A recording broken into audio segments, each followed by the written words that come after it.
Hi అండి అందరికీ. అందరూ ఎలాగున్నారు? మేమైతే చాలా బాగా ఉన్నామండి. ఏంటండి ఎక్కడ ఉన్నారని ఆలోచిస్తున్నారా? ఏం లేదండోయ్, ఇప్పుడైతే పిల్లలకి హాలిడేస్ కదండి. ఎక్కడికైనా వెళ్దాము అంటే శ్రీ సత్యసాయి డిస్టిక్ హిందూపురానికి సమీపంలో ఉన్న లేపాక్షి దేవాలయానికి అయితే వచ్చేసామండి మేము. ఇక్కడ ఉన్న వీరభద్రస్వామి దేవాలయం శిల్పకళా వైభవానికి ప్రసిద్ధి చెందింది. ఇక్కడ చూడండి, పెయింటింగ్స్ అనేవి ఎంత అందంగా వేశారో కదా, చాలా బాగా ఉన్నాయండి. మేమైతే ఇప్పుడు వీరభద్రస్వామిని పూజించుకొని దర్శించుకొని అలాగే పక్కన ఉన్న దుర్గమ్మని కూడా దర్శించుకున్నాము. ఇక్కడ ఏమీ లేదండి, సరిగ్గా వీడియో అయితే తీసుకోలేదు, ఎందుకంటే ఇక్కడ ఫొటోస్ వీడియోస్ తీసుకోకూడదని చెప్తున్నారు. సో నేనైతే సరిగ్గా తీసుకోలేదన్నమాట. మేమైతే ఒక పిక్ అయితే దిగేసాం ఫ్యామిలీతో. ఇప్పుడైతే బయటికి రాగానే చూడండి, మా వాళ్ళు కొండ ఉంది ఎక్కడ, మేమైతే ఏదో కదిలిస్తాము అలా ఇలా అని ఫోజులు ఇస్తున్నారు. నేను వీడియో తీస్తుంటే ఒక్కొక్కరు ఒక్కొక్క స్టిల్స్ ఇస్తున్నారు. ఇప్పుడైతే ఇక్కడ చూడండి, శివలింగం అనేది మనకి దర్శనం ఇస్తుంది. ఎంత అందంగా ఉందో తెలుసా అండి చూడడానికి. నిజంగా నాకైతే చూడగానే చాలా ప్రశాంతంగా అనిపించింది మనసు. మీకు ఎలా అనిపించింది? నీకు కూడా చూడాలని ఉంటే వచ్చేయండి.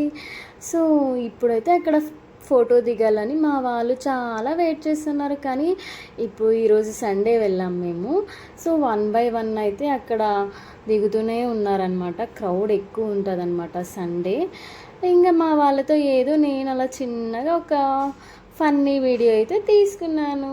సో ఫైనల్ అయితే మేము కూడా ఒక పిక్ అయితే తీసుకునేసామండి వెళ్ళేసి. ఇంకా ఇక్కడైతే చాలా స్తంభాలు ఉన్నాయి తెలుసా మీకు. అసలు ఒక్కొక్క స్తంభానికి ఒక్కొక్క ప్రత్యేకత ఉంది. నేనైతే ఒక వీడియో తీసుకుందాం అనుకున్నాను, ఎందుకంటే ఈ స్తంభాల్లో ఒక స్తంభం ఉంది, గాల్లో తేలుతుంది అనమాట. అక్కడ తీసుకుందామని వెళ్ళాను కానీ బట్ కుదరలేదు, క్రౌడ్ చాలా ఉంది. ఇంకా మాకైతే టైం అవుతుంది అనేసి మేము తీసుకోలేదన్నమాట. ఇంకా మా వాళ్ళైతే ఆ స్తంభాల దగ్గర ఒక్కొక్కరు ఒక్కొక్క స్తంభం దగ్గర దిగేశారన్నమాట ఇలా.